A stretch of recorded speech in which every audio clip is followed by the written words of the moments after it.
الشیطان الرجیم بسم اللہ الرحمن الرحیم الحمد للہ رب العالمین والصلاة والسلام علی سید الانبیاء والمرسلین خاتم النبیین ابی القاسم محمد والصلاة والسلام علی اہل بیتہ الطیبین الاطہرین المعصومین ولعنۃ اللہ علی اعدائہم اعداء اللہ اجمعین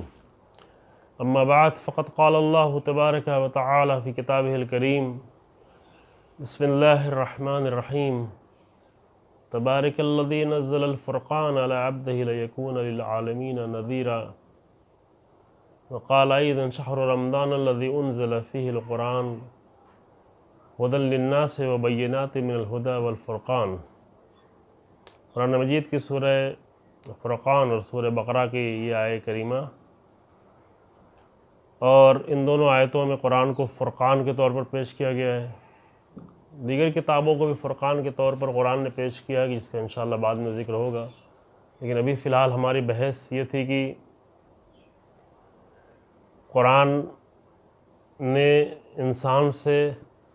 جو چیز طلب کی ہے وہ یہ ہے کہ اس طرح ہدایت کے راستوں پر گامزن ہو کہ اس کے لیے حق و باطل کے درمیان میں فرق کرنا اور تمیز کرنا آسان ہو جائے، حق و باطل کو سمجھ سکے، اور یہ صلاحیت پیدا کر کے اپنے اندر فرقان پیدا کرے کہ جو قرآن کی صفت ہے کہ قرآن کے ذریعے سے یہ صفت انسان میں پیدا ہوتی ہے۔ ہماری بحث کل جو ہو رہی تھی وہ یہ تھی کہ اس سے پہلے جو بحث تھی پوری کائنات کے بارے میں، کہ پوری کائنات میں حق و باطل کے نظریات کیا ہیں، پوری کائنات کی خلقت کو کون لوگ حق اور کون لوگ حق نہیں سمجھتے، یا جو دیگر نظریہ۔ اس کے بعد کل جو بحث تھی وہ انسان کے بارے میں تھی کہ اس کائنات کے بارے میں، کائنات میں انسان جو اہم ترین مخلوق ہے، اس میں انسان کے بارے میں لوگوں کا نظریہ کیا ہے، مختلف گروہوں کا نظریہ کیا ہے۔ انسان کے بارے میں عرض کیا گیا، 3 نظریات پیش کیے گئے۔ کچھ لوگ وہ ہیں، جس طرح کائنات کے بارے میں تھا کہ کچھ لوگ وہ ہیں جو انسان کو شر اور شر پسند اور حق سے دور رہنے والا، ظالم اور مفسد اور اس طرح کے انسان سمجھتے ہیں خلقت انسان کو ذاتی طور پر۔ اور کچھ لوگ وہ ہیں جو انسان کو، یعنی ایک نظریہ جو دوسرا نظریہ ہے وہ یہ کہ انسان کی خلقت جو ہے وہ حق کے اوپر ہے اور اس کا انسان کی فطرت حق پر ہے۔ ایک تیسرا نظریہ جو پیش کیا گیا تو وہ یہ کہ ایک نظریہ یہ ہے کہ کچھ انسان وہ ہیں کہ جو ذاتی طور پر اہل حق ہیں، اور کچھ جو ہے وہ ذاتی طور پر باطل پسند ہیں اور باطل ہیں، اور ان دونوں کی آپس میں جنگ ہے۔ ایک چوتھا نظریہ اور بھی ہے جس کی طرف اشارہ کرتے ہیں، اور اس کے بعد یہ کہ اسلام کا نظریہ کیا ہے، پھر اسلام حق کے بارے میں کیا بیان کرتا ہے۔ اس مسئلے کی طرف آگے بڑھتے ہیں انشاءاللہ، خاص کر قرآنی آیات کی روشنی میں۔ چوتھا نظریہ جو تھا وہ یہ تھا کہ انسان ذاتی طور پر نہ ہی حق پسند ہے نہ ہی باطل پسند ہے، ان تینوں نظریوں سے الگ تھا۔ پہلا نظریہ تھا کہ ذاتی طور پر باطل پسند ہے، اس کی طبیعت ہی مثال دی تھی جیسے بچھو کی مانند ہے کہ وہ ڈنک ہی مارے گا، وہ تو اپنے اجتماعی نقصانات و فائدے کو دیکھتے اس نے کچھ چیزیں طے کر رکھی، لہذا اچھی چیزیں نظر آتی ہیں، ورنہ ذاتی طور پر انسان برا ہی ہے۔ دوسرا نظریہ تھا کہ ذاتی طور پر انسان جو ہے وہ فطرت انسان فطرت حق ہے۔ تیسرا نظریہ تھا کچھ لوگ فطری اور کچھ لوگ ذاتی طور پر جو حق ہیں اور کچھ لوگ ذاتی طور پر باطل ہیں، ان کے آپس میں جنگ ہے۔ چوتھا نظریہ تھا کہ اصل ذاتی طور پر انسان کچھ ہے ہی نہیں، ذاتاً انسان نہ حق ہے نہ باطل ہے، نہ حق پسند ہے نہ باطل پسند ہے، نہ خیر ہے نہ شر ہے، نہ اچھا ہے نہ برا ہے، بلکہ معاشرہ انسان کو جس طرح کا معاشرہ ہوتا ہے وہی اس کو بناتا چلا جاتا ہے۔ یہ مارکسزم کا نظریہ ہے۔ اس نظریہ یہ سے تفصیلی بحث کی ہے بزرگان نے، اس بحث پہ ہم نہیں ڈالنا چاہتے، یعنی ابھی شاید اس کی مناسب بھی نہیں ہے، وقت میں بھی اتنی گنجائش نہیں رہ جائے گی، بحث تھوڑا مفصل ہو جائے گی، لہذا بس ایک اشارہ کر کے آگے بڑھتے ہیں۔ ان لوگوں نے جو مارکسزم کا نظریہ ہے، اور بہرحال ایک نظریہ ایسا تھا کہ پہلے سے بھی یہ نظریہ تھا، لیکن خاص کر روس کے انقلاب کے بعد اس کو باقاعدہ حکومتی طاقت مل گئی، 1917 کے بعد سے، اور حکومتی تبلیغی ذریعہ مل گیا جس کی بنیاد پر کافی دیر تک اس کا اثر بھی رہا، تقریباً 1 صدی تک متاثر کیا دنیا کو تقریباً. پھر اس کے بعد دھیرے دھیرے وہ نظریات ابھی بہت ہی ہلکے اور بہت ہی کمزور پڑ چکے ہیں. لیکن بہرحال ایک نظریے کی طور پر بات پیش کی، اس میں انسان کو بہت ہی زیادہ، پوری کائنات کو بھی اور انسان کو خاص کر بہت ہی تاریک پہلو کی طرف، منفی پہلو کی طرف اشارہ کیا گیا ہے. اور پھر مثال یہ دیتے ہیں کہ جس طریقے سے ایک کارخانے میں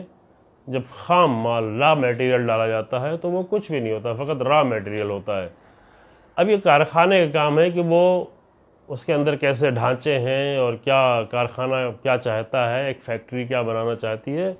اس را میٹیریل کو وہ مختلف جس شکل میں چاہتی ہے اس شکل میں بنا کر پیش کرتی ہے. ویسے انسان ہے کہ انسان اصلاً جب پیدا ہوتا ہے تو بالکل ایک را میٹیریل کی طرح سے، نہ اس میں حق کی کوئی تڑپ ہوتی ہے، نہ حق کی کوئی نشان ہوتا ہے، نہ حق کی فطرت ہوتی ہے، کچھ بھی نہیں ہوتا،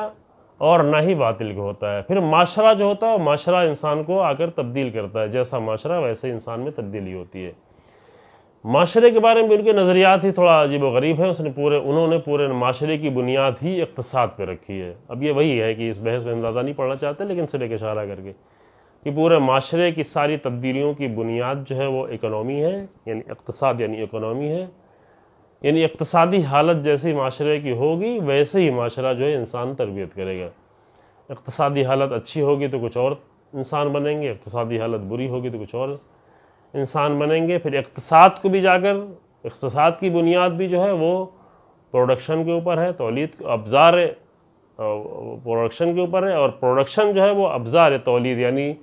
جو وسائل ہیں جن کے ذریعے سے چیزیں پیدا ہوتی ہیں، جس کے ذریعے سے چیزیں بنائی جاتی ہیں. تو پورے اصل انسان کی بنیاد جو ہے وہ قرار دے دیا گیا اکنومی، اور اکنومی کے حاصل کرنے کے جو طریقے ہیں اس کو، کہ یہ انسان کی در حقیقت انسان بناتا ہے، انسانی معاشرہ بناتا ہے، انسان کو حق پرست بناتا ہے، انسان کو باطل طرف لے جاتا ہے. اور ان کے اعتبار سے، یعنی مارکسزم کے نظریے کے اعتبار سے، اصل دنیا ابھی باطل میں چل رہی ہے، بالکل برے دور میں چل رہی ہے. اور جب تک جو ہے اتنا زیادہ ترقی نہ کر لے کہ اصل دنیا میں کوئی مالکیت نہ رہ جائے، کوئی کسی چیز کا مالک نہ رہ جائے. ان کے نظریے کے اعتبار سے یہ کہ انسان میں جتنے بھی فساد اور جتنی بھی تباہیاں اور جتنا بھی باطل اور جتنی بھی برائیاں ہیں، اس کی وجہ یہ ہے کہ انسان جو ہے مالک بننا چاہتا ہے. جس زمانے تک مالکیت نہیں تھی اس زمانے تک یہ ساری چیزیں نہیں تھی، انسان سب ٹھیک تھے. یعنی زمانے حجر، پتھر کے دور، اسٹون ایجز سے کی بات ہے کہ جب انسان کے پاس کوئی چیز نہیں تھی، نہ زمین تھی، نہ زمین کا مالک بننا چاہتا تھا، نہ گھر بناتا تھا، نہ کوئی اور چیز تھی، کوئی ضرورت ہی نہیں تھی. بس کچھ لوگ ساتھ میں نکلتے تھے، جانور کا شکار کرتے تھے، کھا پی کے آگے واپس چلے آتے تھے، پھر جانور شکار. تو وہاں جب کسی چیز کا انسان مالک نہیں بنتا تھا، لہذا کوئی مشکل بھی نہیں تھی، کوئی مسئلہ بھی نہیں تھا. اور یہ تھوڑا عجیب ہے، اس پہ ہم چونکہ بحثیں کی گئی ہیں، جو برادران چاہتے ہیں سننے والے اس کو جا کر مختلف رائٹرز کی کتابوں کو دیکھ سکتے ہیں. لیکن یہاں پر صرف ایک اشارہ کر کے آگے بڑھتے ہیں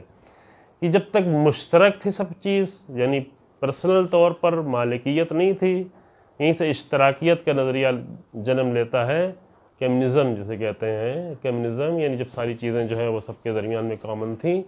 اور مشترک تھیں اور مالکیت نہیں تھی، تب تک سب کچھ ٹھیک تھا. نہ لڑائی تھی، نہ جھگڑا تھا، نہ فساد تھا، نہ شر تھا، نہ باطل تھا. لوگ انسان جو چڑیوں کے مانند تھے، کہ چڑیا جو صبح اٹھتی ہے اور وہ پرواز کرتی ہے، جا کے اپنی غذا ڈھونڈتی ہے، غذا کھا کر پھر آرام کرتی ہے، پھر دوسرے دن، یا جانوروں کی طرح کہ وہ جانور اپنا شکار کر کے کھا پی کے پھر جو ہے وہ بے پرواہ ہو جاتا ہے. پھر جب انسان مالک بننا شروع ہوا تو پھر دوسروں کی چیزیں چھیننا شروع کر دیا. یعنی جب دیکھا انسان نے کہ کچھ دانے ہیں جو اگائے جا سکتے ہیں، پہلے تو دانے نہیں تھے. اب یہ سماجی اعتبار سے بحث کی گئی کہ کب یہ پیش آیا. مثلا جب مرد شکار کرتے کرتے خود شکار ہو جاتے تھے، کبھی جانوروں کا شکار ہو جاتے تھے، اور عورتیں تنہا رہ جاتی تھی، تو ان کو وہ عورتیں تو شکار نہیں کر سکتی تھی، ان کے اندر وہ توانائی نہیں تھی، تو مجبور تھی پھل فروٹ کھانے میں یا ایسی چیزیں دانے ڈھونڈنے میں. پھر ڈھونڈتے ڈھونڈتے مثلا کچھ دانے ایسے جو بوئے جا سکیں، اگایا جا سکے، جس سے اناج نکلے، اور اس طریقے سے دھیرے دھیرے اناج کی پیداوار شروع ہوئی. پہلے وہ اناج نہیں تھا. پھر جب اناج کی پیداوار شروع ہوئی تو انسان کے لیے زمینیں اہم ہونے لگیں، کس زمین میں بویا جائے، کتنی کس کی زمین ہوگی. البتہ یہ پہلے زمانے میں اتنا کچھ نہیں تھا، لیکن دھیرے دھیرے. اور یہاں دھیرے دھیرے مالکیت پیدا ہوئی. پھر انسان نے دھیرے دھیرے اپنا گھر بنانا شروع کیا, تو گھر کی مالکیت, پھر پراپرٹی کی مالکیت, پھر چیزیں بیچ کر, اناج بیچ کر, کچھ لوگ کام کرتے تھے, کچھ لوگ جو ہے ان کا کام کیے ہوئی چیزوں کو اکٹھا کر کے بیچتے تھے, کھاتے تھے, یعنی بغیر کام کیے ہوئے ان کو اناج ملتا تھا. تو اس طرح سے وہ جو ہے دھیرے دھیرے سرمایہ داری چیز کی طرف انسان آنے لگا, اور اس طرح سے گویا انسان باطل کی طرف مشکل میں گیا. یہ ان کا اپنا نظریہ ہے, اور ان کے اعتبار سے پھر جب انسان اتنا ترقی کر لے کہ سب کے نزدیک کامن ہو جائے اور سب کے نزدیک مشترک ہو جائے, پھر مالکیت ختم ہو جائے, اور مالکیت ختم ہو جائے گی تو شر و فساد بھی ختم ہو جائے گا. خوب اس پر ابھی ہمیں یہاں پہ بحث کرنے کی ضرورت نہیں, اس میں بہت ساری مشکلات ہیں جو عملاً بھی ممکن نہیں ہے, اور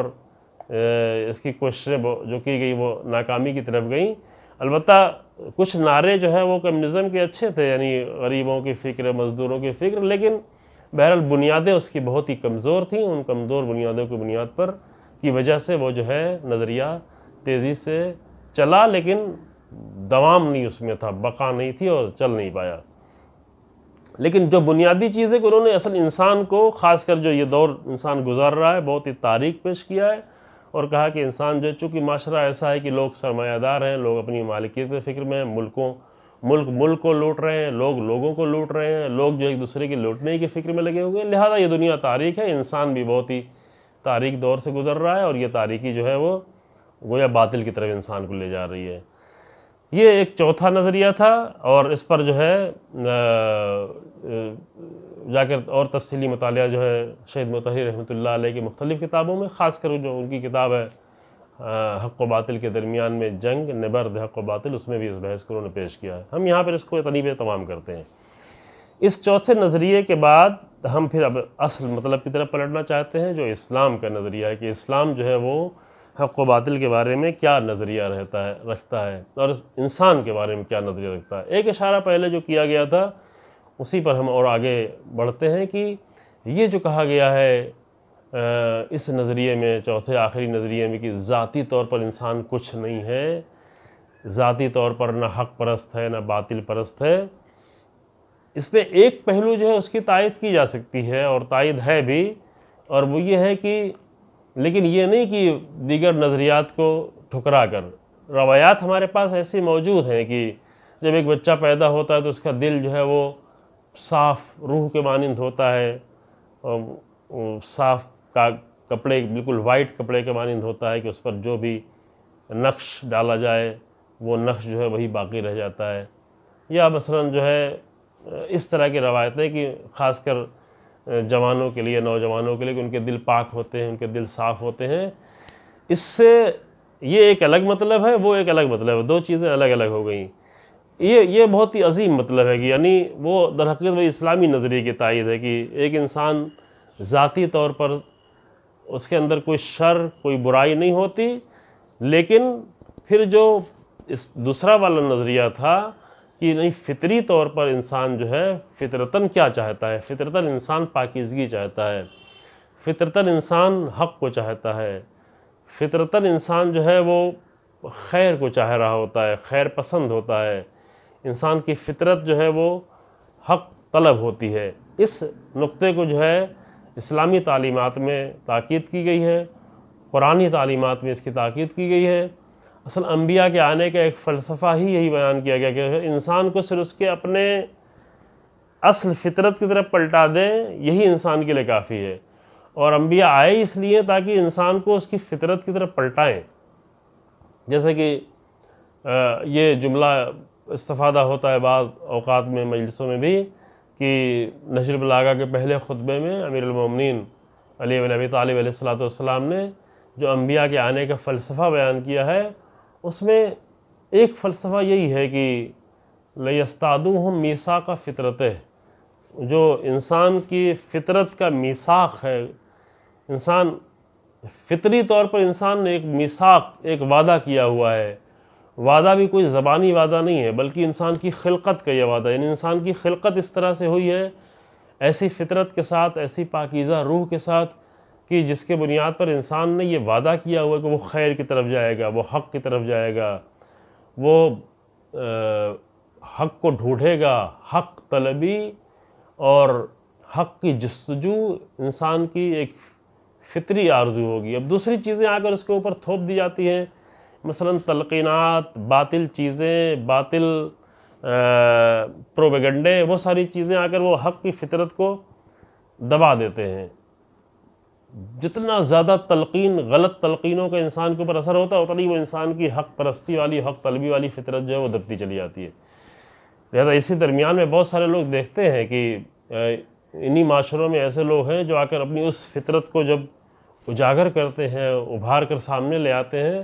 تو وہ حق کو ڈھونڈنے کے لیے کتنا زیادہ ان کے اندر تڑپ ہوتی ہے اور وہ حق کو پا بھی لیتے ہیں۔ کہ ایک روایت طرف اشارہ کیا جائے گا انشاءاللہ آپ کی خدمت میں آخر میں، کہ یہ اس نقطے طرف اشارہ ہے کہ اصل انسان ذاتی طور پر جو ہے وہ اس کے اندر ایک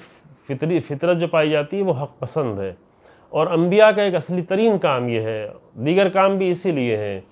دیگر امور جو اس لیے ہیں تاکہ وہ آ کر انسان کی اس کھوئی ہوئی صلاحیتوں کو ابھار کر سامنے لائیں، وہ چیزیں جو دبا دی گئی ہیں، باطل سوچ، باطل خیالات، باطل پروپیگنڈے، باطل تلقینات، باطل وہم، ان سب کے ذریعے سے جو انسان کی فطرت کو دبا دیا گیا ہے وہ ابھار کر سامنے لایا جائے، انسان کی عقل کو ابھار کے ساتھ۔ اسی جملے کے ساتھ ساتھ یہ جملہ بھی ہے کہ لِيُثِيرَ لَهُمْ دَفَائِنَ الْعُقُولِ، تاکہ انسان کے عقل کے خزانے کو ابھارا جائے، سامنے لایا جائے، تاکہ انسان عقل کو استعمال کرے، اور اگر عقل کو صحیح طریقے سے انسان استعمال کرتا ہے تو لازمی طور پر وہ اپنی فطرت کی آواز کو سن لیتا ہے، اور فطرت کی آواز اسے حق کی طرف لے کر جاتی ہے۔ بس یہ وہ بنیادی مسئلہ تھا جو اسلام کی نظر میں پیش کیا گیا ہے، اور اسلامی روایات میں پیش کیا گیا ہے کہ اگر انسان جو ہے توجہ کرے تو اس کے اندر ایک فطری چیزیں ہیں جو اسے حق کی طرف گامزن کرتی ہیں۔ یہاں پر ایک دو روایت جو ہے بہت ہی خوبصورت روایت ہے، اگر وہ آپ کی خدمت میں پیش کی جائے تو شاید جو ہے یہ بات زیادہ واضح ہو جائے گی، اور کچھ اچھے نکات بھی اس سے نکلتے ہیں۔ پیغمبر اکرم صلی اللہ علیہ وآلہ وسلم کی خدمت میں ایک شخص آیا، اس نے آ کر سوال کیا قرآن کی آیت تعاونوا علی البر والتقوی ولا تعاونوا علی الاثم والعدوان، یہ بھی در حقیقت وہی انسان کی فطری آرزو ہوتی ہے۔ قرآن کہتا ہے کہ نیکیوں میں اور اچھائیوں میں مدد کریں، سب لوگ مل کے مدد کریں، یہ بھی فرد نہیں بلکہ سب لوگ مل کر نیکیوں میں مدد کریں، لیکن ولا تعاونوا علی الاثم والعدوان، لیکن گناہوں میں، بدکاریوں میں اور عدوان میں، اور انسان جو ہے تعدی جو کر رہا ہو اور اپنی حدوں سے آگے بڑھ رہا ہو، اس میں جو ہے انسان مدد ایک دوسرے کی نہیں کریں بلکہ اس سے روکیں۔ تو ایک شخص آیا رسول اللہ کی خدمت میں، آ کر اس نے کہا کہ میں آپ سے کچھ سوال کرنا چاہتا ہوں، میں آپ سے کچھ سوال پوچھتا ہوں۔ یہ موقع تھا، رسول اللہ نے، یہ بہت زیادہ کھلی ہوئی فضا رسول اللہ کے پاس ہوتی تھی تاکہ لوگ آسانی سے آ کر پیغمبر اکرم صلی اللہ علیہ وسلم کے درمیان ان کے سامنے اپنے مسائل کو رکھ سکیں اور سوالات کر سکیں، کہ یہ بہت ہی اچھی چیز ہے کہ یہ چیزیں ابھی کم پائی جاتی ہیں، اور اس کی وجہ یہی ہے کہ جو لوگ اپنے حق ہونے پر یا حق چیزیں ان کے پاس کم ہوتی ہیں وہ موقع ہی نہیں دیتے لوگوں کو سوال کرنے کا، پوچھنے کا، ڈر رہے ہوتے ہیں، یا تو آگاہی نہیں ہوتی یا تو واقعاً حق سے دوری ہوتی ہے۔ لہذا جب حق ہو اور اپنے حق پر بھروسہ ہو تو پھر انسان کو اس بات کی پرواہ نہیں ہوتی کہ کوئی سوال کرے اور کوئی سوال نہ کرے۔ پیغمبر اکرم صلی اللہ علیہ وسلم نے ہر ایک کو یہ موقع دے رکھا تھا۔ شروع میں لوگ ایسا کرتے تھے کہ جیسے جو کہ عادت یہ تھی کہ بادشاہوں کے سامنے جا رہے ہوں، ڈر یا خوف، لیکن پیغمبر اکرم صلی اللہ علیہ وسلم ان کو اس طریقے سے ان سے پیش آئے کہ لوگ آ کر آسانی سے اپنے سوال کر سکیں اور آسانی سے اپنی بات کو رکھ سکیں۔ بات حتیٰ یہاں تک کہ لوگ جو ہے اور بھی حد تک بات آگے بڑھی ہوئی تھی، اب یہاں پہ اس کو ہم نہیں چھیڑتے، حتیٰ یہاں کے قرآن میں اس کا ذکر ہے کہ رسول اللہ کو آ کر بعض لوگوں نے نام دینا شروع کرے، رسول اللہ سب کی باتیں سنتے ہیں، رسول اللہ اصل نام رکھ رسول اللہ نام رکھ دیتے کان، یعنی گویا کہ جو ہر ایک کی بات خالص سنے، رسول اللہ ہر ایک کی بات کو، قرآن کہتا ہے رسول اللہ کا یہ صفت ہونا سننا یہ تمہارے لیے اچھا ہے، تمہارے لیے خیر ہے، اسی میں تمہارے لیے بہتر ہے۔ تو وہ شخص آیا، اس نے کہا کہ میں آپ سے سوال کرنا چاہتا ہوں۔ رسول اللہ نے کہا کہ کیا سوال کرنا چاہتا ہے، کیا میں بتاؤں کہ تو کیا سوال کرنا چاہتا ہے؟ کہ یا رسول اللہ فرمائے۔ رسول اللہ نے فرمایا کہ تو یہ چاہتا ہے کہ ہم سے سوال کرے کہ بر کیا ہے اور اسم کیا ہے، یعنی بر و تقوی کیا ہے اور اسم و عدوان کیا ہے. وہی قرآن کی آیت کے بارے میں وہ سوال کرنا چاہتا ہے کہ آخر چونکہ یہ بنیادی مسئلہ ہے کہ کیسے ہم سمجھیں، کیسے فرق کریں کہ کیا نیکی ہے، کیا اچھائی ہے، کیا برائی ہے، سمجھنے کا طریقہ کیا ہے. ایک عام آدمی تھا، وہ کچھ ایسے اصول چاہتا تھا، کچھ ایسا طریقہ چاہتا تھا رسول اللہ کے ذریعے سے کہ جس کے ذریعے سے اس کے لیے اچھائی اور برائی میں، بر و تقوی اور ادھر اسم و عدوان کے درمیان میں فرق کرنا اس کے لیے آسان ہو جائے، جو قرآن کہتا ہے. اور ایک انسان کے لیے اہم ہے، ایک مومن کے لیے یہ اہم ہے کہ قرآن کی آیت جب آگے کہتی کہ تعاونوا علی البر والتقوی، کہ بر و تقوی میں اور نیکیوں میں لوگوں کی مدد کرو، ولا تعاونوا علی الاثم والعدوان، برائیوں میں اور عدوان میں مدد نہ کرو، تو وہ اس پہ عمل کرنا چاہتا ہے. لیکن وہ خود بھی بیچارہ پریشان ہے، مشکوک ہے اور کنفیوز ہے کہ ہم خود کیسے سمجھیں کہ کیا اچھائی ہے، کیا برائی ہے، کیا تقوی ہے، کیا عدوان ہے، کیا خیر ہے، کیا شر ہے، کیا حق ہے، کیا باطل ہے. اور دوسری طرف قرآن پہ عمل بھی کرنا چاہتا تھا. اور یہ بہت ہی اہم نقطہ ہے کہ انسان جو ہے آ کر سمجھنا چاہے. بعض لوگ ہوتے ہیں کہ وہ نیکی کر رہے ہوتے ہیں، لیکن اپنی نیت سے، اپنے اعتبار سمجھ رہے ہوتے ہیں وہ نیکی کر رہے ہیں، لیکن نقصان پہنچا رہے ہوتے ہیں، یعنی برائی کی مدد کر رہے ہوتے ہیں، اسم کی مدد کر رہے ہوتے ہیں، عدوان کی مدد کر رہے ہوتے ہیں،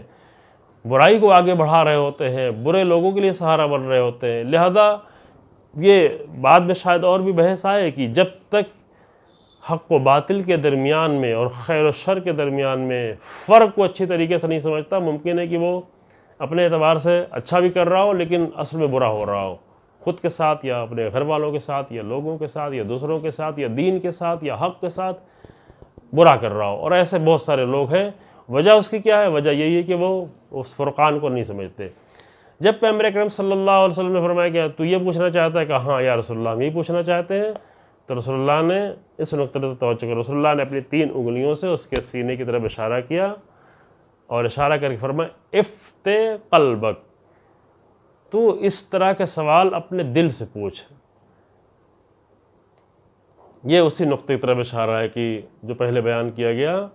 کہ ذاتی طور پر انسان خود کیا ہے. کہا کہ تو اپنے دل سے پوچھ، تیرا دل خود ہی بتائے گا کہ کیا چیز اچھائی ہے، کیا چیز برائی ہے. البتہ دل سے پوچھنے کا مطلب یہ ہے کہ انسان واقعاً خالص انسان ہو، انسان واقعاً خلوص سے سچائی چاہتا ہو، تو واقعاً جو ہے اس کے دل سے صحیح آوازیں نکلتی ہیں، اس کو دل صحیح جواب دیتا ہے. ورنہ اگر پہلے ہی سے انسان کے اندر کچھ غلط چیزیں بھری پڑی ہوں اور اگر اپنے دل سے پوچھے وہ دل بھرا ہوا ہے. مثلا ایک انسان جو پیاسا ہے اور پیاسا انسان جائے ایسے ظرف سے پانی نکالنا جیسے پہلے سے گندگی موجود ہے، تو جو گندگی موجود ہے وہی نکلے گی نا، پھر وہی وہ پیے گا. لہذا اس کے لیے خالص ہونا ضروری ہے. ایک انسان کو تڑپ پیدا ہوئی ہے، ایک انسان کو حق و باطل کے درمیان میں پہچاننے کی پیاس اور تڑپ اگر پیدا ہوئی ہے، تو اس کا خود سب سے بڑا دریا اور سب سے بڑا سمندر جو ہے اللہ نے خود ہی انسان کی روح کو، دل سے مراد یہ پہلے بھی بار بار عرض کیا کہ دل سے مراد ہارٹ نہیں ہے، بلکہ دل سے مراد انسان کی روح ہے، انسان کی حقیقت ہے. وہ ایک بہت بڑا سمندر ہے. بقول ہمارے بزرگان کی تعبیر کے کہ اصل انسان کی روح ایک اتنا بڑا سمندر ہے جس کے بہت سارے پہلو ہیں، اتنے سارے پہلو کے وجہ انسان اس کو سمجھ ہی نہیں پایا ہے. اور اس سمندر کے کچھ حصوں کو کچھ لوگوں نے سمجھا ہوا ہے، اور انسان ابھی ایک غیر آشنا موجود ہے. بہت ساری چیزوں کو انسان نے سمجھا لیکن واقعی خود انسان ابھی تک نہیں سمجھا جا سکا ہے. اسی طرح اتنے طرح طرح کے انسان اور انسان سے اتنے طرح طرح کے باطل اور حق نظریات نکل رہے ہوتے ہیں، اتنی عجیب و غریب آئیڈیالوجی انسان سے نکل رہی ہوتی ہے، کیونکہ انسان جو ہے اس سمندر کو اچھی طریقے سے نہیں سمجھ پایا ہے. لیکن اگر انسان واقعاً خلوص کے ساتھ اور پاکیزہ نیت کے ساتھ اور اپنی وہ چیزیں جو پہلے اس نے بھر رکھی ہیں، دوسروں کی غلط چیزیں، اس کو نکال کر اگر اپنے دل سے آواز، اپنے ضمیر سے، اپنی روح سے سوال کرے کہ حق کیا ہے، باطل کیا ہے، سچائی کیا ہے، اچھائی کیا ہے اور برائی کیا ہے، سچائی کیا ہے اور جھوٹ کیا ہے، تو دل انسان کی رہنمائی کرتا ہے، دل انسان کے لیے سہارا بن جاتا ہے. بس یہ اس نقطے کی طرف اشارہ ہے کہ انسان ذاتی طور پر جو ہے وہ خالی بلینک ہو کے نہیں پیدا کیا کہ دل میں کچھ ہے ہی نہیں، اصل بالکل بلینک ہے، بلکہ نہیں، ذاتی طور پر انسان کی روح جو ہے وہ حق پسند ہے اور اگر باہر کی ملاوٹوں سے نکل کر انسان اپنی حقیقت سے اور اپنی عقل سے اور اپنی روح سے اور اپنے قلب سے صحیح طور پہ سوال کرے اور خلوص کے ساتھ سوال کرے تو اچھائی اور برائی کے درمیان میں فرق جو ہے وہ خود یہ عقل ہی بتا دیتی ہے۔ اسی طرح سے ایک اور روایت میں خود پیغمبر اکرم صلی اللہ علیہ وسلم سے ایمان کے معنی پوچھا گیا کہ ایمان کسے کہتے ہیں؟ تو ایمان کے ایک معنی، جو یوں ایمان کے بہت سارے معنی بیان کیے گئے ہیں روایتوں میں، رسول اللہ کی حدیثوں میں، امیر المومنین نے بہت ہی مفصل طریقے سے جو ہے نہج البلاغہ میں ایمان کی تعریف کی ہے، اس کے ارکان بیان کیے ہیں، پھر ارکان کے بہت سارے ارکان بیان کیے ہیں، یعنی ایمان کے 4 ارکان، پھر چاروں کے 4 ارکان یہ ہے۔ قرآن میں ایمان کی تعریف کی گئی ہے، مومنین کی ڈیفینیشن بیان کی گئی الگ الگ سوروں میں، مختلف سوروں میں، کبھی سورہ مومنون میں، کبھی سورہ منافقون میں، یا دیگر سورہ حجرات میں، متعدد سوروں میں ایمان، اہل ایمان کی تعریف بیان کی گئی ہے، کبھی صاحبان ایمان کہہ کر، کبھی سورہ فرقان میں عباد الرحمن کہہ کر، کبھی سورہ بقرہ میں متقون کہہ کر، الگ الگ صفتوں سے انسان کی تعریف بیان کی گئی۔ لیکن یہ تعریف جو یہاں پہ حدیث میں بیان کی گئی وہ بہت ہی خوبصورت تعریف ہے کہ پوچھا ایمان کیا ہے؟ تو جواب میں رسول اللہ نے فرمایا کہ اگر کوئی اچھا عمل، اگر کوئی برا عمل انجام دے اور برا عمل انجام دینے پر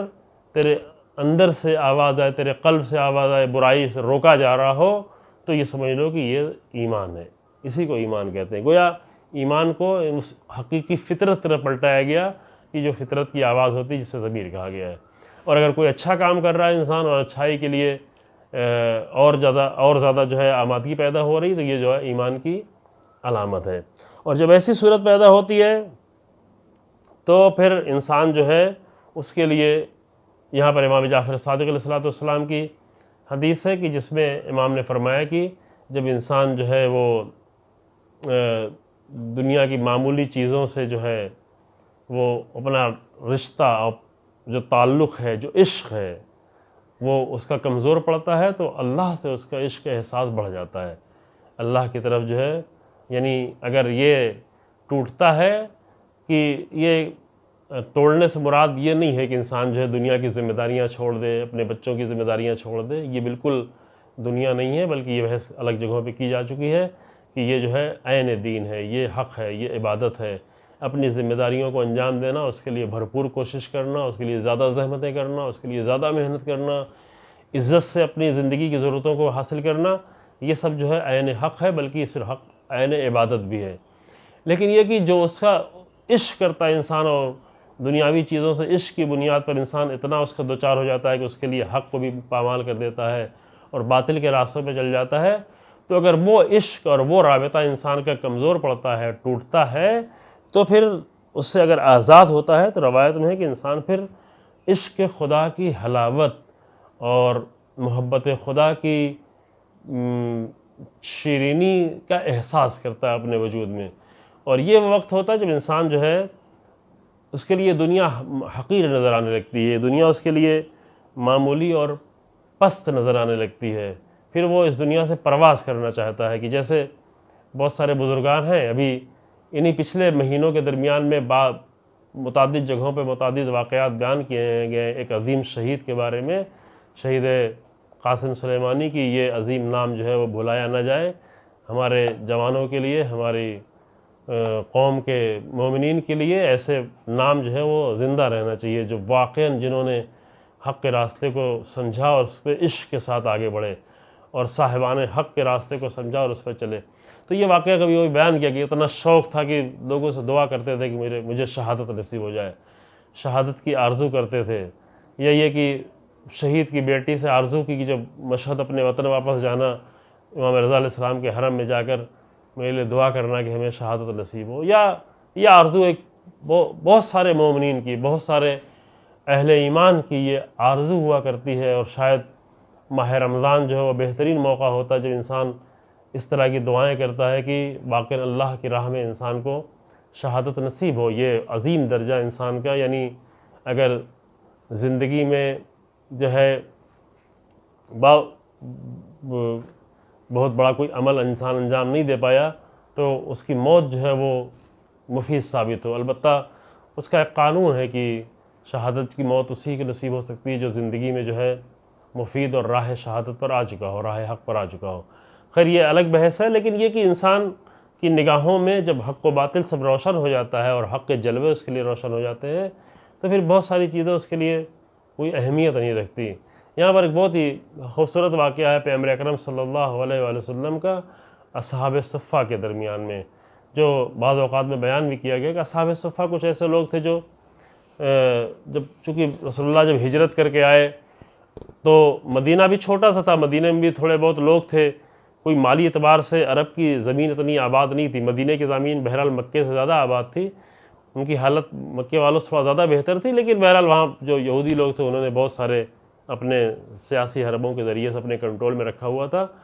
یہ جو لوگ نئے نئے مسلمان ہوئے ان کے پاس بہت کچھ نہیں تھا، پھر بہت سارے لوگ مکے سے آ گئے تو وہ ان کے پاس خود بھی کم تھا، پھر مکے سے لوگ آ گئے تو جن کے پاس جتنا تھا انہوں نے دیا، اپنا گھر، اپنی دولت، اپنی جائیداد، اپنی کھیتی باڑی اس میں لوگوں کو شریک کیا، خاص کر جو لوگ شادی شدہ تھے ان کا سارا انتظام کیا گیا، لیکن کچھ لوگ ایسے تھے جو شادی شدہ بھی نہیں تھے تو ان کو اتنی مشکل نہیں تھی، ان کے لیے مسجد کے باہر ایک جگہ بنائی گئی تھی، ایک پلیٹ فارم جیسا، وہ اپنا دن میں درس، بحث، کام، دوسرے امور انجام دیتے تھے اور رات میں وہاں پہ آرام کرتے تھے۔ تو پیغمبر اکرم صلی اللہ علیہ وآلہ وسلم ان کی عزت کے لیے اور ان کو احترام دینے کے لیے آ کر ان کے پاس بیٹھتے تھے۔ ایک دن رسول اللہ صبح کے وقت میں وہاں پہ آئے اور آگے ایسے سوال کیا کہ کیف اصبحتم، تم لوگوں نے کیسے صبح کی، یعنی تمہاری صبح بخیر جو ہم لوگ کہتے ہیں، صبح بخیر عربی میں کہتے ہیں کیف اصبحتم، دوسرے بھی کلمات ہیں لیکن اس طرح کیسی تمہاری صبح ہوئی، تو اس میں سے ایک جوان نے کہا کہ اصبحت علی یقین، ہم نے صبح جو کی وہ یقین کی حالت میں کی۔ وہ یہ بہت بڑا دعویٰ تھا، جو یقین کے مقام پر پہنچنا یہ واقعاً ایک بڑی صفت ہوتی ہے۔ وہ لوگ جو کنفیوز ہوتے ہیں یا شک کے عالم میں ہوتے ہیں، جن کے لیے واقعاً جو ہے روشن نہیں ہوتا کہ کیا حق ہے کیا باطل ہے، وہ یقین تک نہیں پہنچ سکتے۔ جو ان کے پاس فرقان کی صفت نہیں ہوتی ان کے لیے یقین تک پہنچنا بہت مشکل مرحلہ ہوتا ہے، اور جتنا زیادہ یہ فرقان کی صفت قوی ہوتی چلی جاتی ہے اور فرق کرنا ان کے لیے آسان ہوتا چلا جاتا ہے، اتنی زیادہ وہ انسان یقین کی منزل تک پہنچ جاتا ہے، یقین اس حد تک کہ اس یقین پر انسان اپنی جان دینا اس کے لیے آسان ہو جاتا ہے۔ جب اس نے کہا کہ اصبحت علی یقین، تو رسول اللہ نے تم نے بڑا دعویٰ کیا اور اس بڑے دعوے کی کوئی دلیل ہے؟ تو اس نے کہا کہ ہاں یا رسول اللہ، میرے اہل یقین ہونے کی علامت یہ ہے کہ اب مجھے راتوں میں نیند نہیں آتی، یعنی عبادت کرتے رہتے ہیں، دن میں روزے رہتے ہیں، اور عبادت کے لیے تڑپ ہے، ایک تڑپ سی ہوتی ہے ہمارے لیے، ہمارے اندر عبادت کے لیے تڑپ سی ہوتی ہے، عبادت کا شوق ہوتا ہے۔ کہا کہ یہ سب تو اچھی بات ہے لیکن یہ اتنا کافی نہیں ہے، کچھ اور بھی ہے۔ پھر اس نے اور بھی علامتیں بیان کرنا شروع کی، کہا کہ میں سب کچھ دیکھ رہا ہوں، میرے لیے ساری حقیقتیں روشن ہو گئی ہیں، میں باطن کو دیکھ رہا ہوں، لوگوں کے باطن کو دیکھ رہا ہوں، میں جنت کو دیکھ رہا ہوں، جہنم کو دیکھ رہا ہوں، جنت والوں کو دیکھ رہا ہوں، جہنم والوں کو دیکھ رہا ہوں۔ اور اگر آپ کہیں یا رسول اللہ تو آپ کے اصحاب میں سے کسی صحابی کے میں حقیقت کو بیان کروں کہ وہ حقیقت کیا ہے، اہل جہنم ہے، اہل جنت ہے، یا اور بھی جو حقیقتیں ہو سکتی انسان کا جو حقیقی چہرہ ہوتا ہے، کہ جو واقعی چہرہ یہ جسمانی چہرہ ہے لیکن انسان کی حقیقی جو روح کا چہرہ ہوتا ہے۔ جب یہاں تک پہنچا تو رسول اللہ نے کہا بس سکوت، اسکت، خاموش رہو، خاموش رہو، چونکہ یہ رسول اللہ کے سامنے کسی کے راز کھلنا یہ جو ہے صحیح نہیں تھا، اور رسول اللہ نے اسے بھی ایسا نہیں کرنے دیا۔ اور اس کے بعد اس نے یہ کہا کہ رسول اللہ نے سوال کیا پھر تمہاری آرزو کیا ہے؟ کہ ہماری آرزو فقط یہ ہے کہ ہمیں راہ خدا میں جہاد نصیب ہو، یعنی یہ کہ وہ اس دنیا سے وہ پرواز کرنا چاہتا ہے۔ اب ایک نظریہ پہلے بھی پیش کیا گیا کل و پرسوں کہ کچھ لوگ ہیں جو سوسائڈ کر لیتے ہیں، یعنی اس دنیا کو شر سمجھتے ہیں اور شر سمجھنے کی بنیاد پر جو ہے اپنی جان دے دیتے ہیں، سوسائڈ کر لیتے ہیں، وہ الگ چیز ہوئی۔ اور ایک یہ ہے کہ انسان اتنی بلند حقیقتوں کو دیکھ چکا ہے اور اس کے سامنے اتنی ساری چیزیں روشن ہو گئی ہیں اور اتنی بلند چیزیں اس کی نظروں کے سامنے دکھائی پڑ رہی ہیں کہ پھر یہ دنیا اس کو معمولی لگنے لگی ہے۔ اس دنیا میں جس سے لوگ چمٹے ہوئے ہیں، جس کے لیے لڑ رہے ہیں، جس کے لیے جھگڑ رہے ہیں، جس کے لیے ایک دوسرے کو یہ توہین کر رہے ہیں، جس کے لیے ایک دوسرے کا مذاق اڑا رہے ہیں، جس کے لیے ایک دوسرے کی جان لے رہے ہیں، جس کے لیے ایک دوسرے کا قتل کر رہے ہیں، یہ دنیا جو ہے پھر جن کے لیے حقیقتیں روشن ہو جاتی ہیں ان کے لیے دنیا بہت ہی معمولی اور بہت ہی حقیر نظر آنا شروع ہو جاتی ہے۔ لہذا ان کی آرزو یہ ہوتی ہے کہ اس طرح راہ خدا میں انہیں شہادت نصیب ہو جائے اور کس طرح سے پرواز کر سکے، نہ کہ دنیا کو شر سمجھ کے اسے چھوڑ سکے، بلکہ اس دنیا سے کہیں عظیم کائنات میں وہ اپنے آپ کو منتقل کر سکیں۔ کہ یہ طریقہ رہا ہے تاریخ میں اہل حق کا، یہ تڑپ رہی ہے، یہ طلب بعد میں اور بھی بیان کی جائے گی انشاءاللہ، کہ مثلا رسول اللہ کی زندگی میں آپ دیکھیں، امیر المومنین کی زندگی میں دیکھیں، انبیاء کی زندگی میں دیکھیں، امیر المومنین فرماتے ہیں کہ میں اصل میں آتا ہی جہاد میں اس لیے تم لوگوں کے ساتھ جنگ کرنے کے لیے، مجھے تم لوگوں کے ساتھ آنا پسند نہیں، چونکہ جس طرح سے رسول اللہ امیر المومنین کے ساتھ پیش آتے تھے لشکر کے لوگ، جو کمزوریاں، جو کوتاہیاں دکھاتے تھے، جو سستی دکھاتے تھے، جو بزدلی دکھاتے تھے، جو بہانے کرتے تھے، اس کے بنیاد پہ کہتے تھے مجھے پسند ہی نہیں تمہارے ساتھ آنا، لیکن میں تو اس لیے تمہارے ساتھ آتا ہوں کہ شاید تمہارے ساتھ آنے کے درمیان میں کہیں کسی جنگ میں جو ہے ہمیں اللہ کی راہ میں شہادت نصیب ہو جائے۔ کہ ماہ رمضان ہی یہ وہ مہینہ کہ انشاءاللہ بعد میں ذکر ہوگا کہ جس میں امیر المومنین کو شہادت نصیب ہوئی، وہ بھی مسجد میں، وہ بھی سجدے کی حالت میں، عبادت کی حالت میں، اللہ کے بندگی کی حالت میں، یہ عظیم مرتبہ فائز ہوئی، اور وہاں پہ یہ فرماتے ہوئے نظر آئے کہ فزت ورب الکعبہ، کعبے کے رب کی قسم میں کامیاب ہو گیا۔ بس اب یہاں پر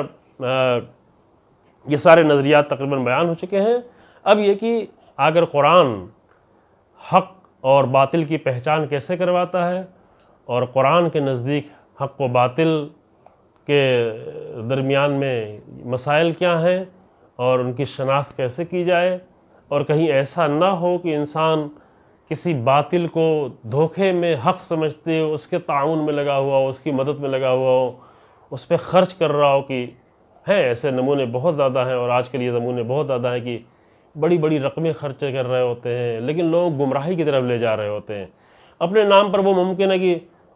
ظاہراً مقدس کام کر رہے ہوں، مثلا کوئی ایسا کام کر رہے ہیں جو دین کا کام ظاہری طور پہ لگ رہا ہو، لیکن ایسے لوگوں کو دعوت دے رہا ہوں، ایسے لوگوں کو ممبر پہ لا رہا ہوں، ایسے لوگوں سے تقریر کرا رہا ہوں، ایسے لوگوں سے استفادہ کر رہے ہیں کہ جو ان کو باطل دین کی طرف لے جا رہے ہیں، حق کے نام پر گمراہ کر رہے ہوں، حق کے نام پر ان کو جذبات میں لا کر خواہشات میں غرق کر رہے ہوں، اور جو واقعاً صحیح دین ہے، اللہ کا دین، اس سے دور کر رہے ہوں، جس کے نمونے بہت واضح طور پر دکھ رہے ہیں۔ جہاں دیکھیں کہ آپ دینداری کے نمونے نظر نہیں آ رہے ہیں، ظاہری زندگی میں، معاملات میں، ملنے جلنے میں، لین دین میں، گھر میں، فیملی میں، عبادات میں، اگر وہ چیز انسان میں نظر نہیں آ رہی ہے تو چاہے وہ جتنے بھی جذباتی تقریریں کر رہا ہو، یہاں پر حق و باطل کی تمیز نہیں ہو سکتی، یہاں پر نہیں سمجھا۔ حق و باطل کی تمیز کرنے کے لیے، سمجھنے کے لیے قرآن اصول کے طور پر بیان کیا گیا ہے، رسول اللہ چھوڑ کے گئے ہیں، انی تارک فیکم الثقلین کتاب اللہ و عطرتی اہل بیتی، میں یہ دو چیزیں تمہارے درمیان میں چھوڑ کے جا رہا ہوں، اگر تم ان دونوں سے متمسک رہو گے تو گمراہ نہیں ہوگے میرے بعد، میں ان تمسکتم بہما لن تضلوا بعدی، کیونکہ یہ حق و باطل کے معیار کو ہمیشہ بتاتے رہیں گے۔ البتہ یہ نہیں کہ صرف قرآن کی تلاوت کر لینے سے، قرآن کے پڑھ لینے سے، قرآن کی حفظ کر لینے سے، اہل بیت سے محبت کر لینے سے، ان کا ذکر کر لینے سے، بلکہ قرآن کے اصول اور اہل بیت کی زندگی کے اصول کی درحقیقت جو رسول اللہ کے دین کے اصول ہیں، اگر وہ انسان کے پاس رہے گا تو اس کے لیے حق و باطل کو سمجھنا آسان رہے گا، کہ انشاءاللہ آئندہ دنوں میں ان اصولوں کی طرف گفتگو کی جائے، اور اس کے ذریعے سے حق و باطل کے حقیقی فرق کو سمجھنے کی اللہ ہم سب کو توفیق دے۔ والحمدللہ رب العالمین، وصلی اللہ علی محمد وآلہ الطاہرین۔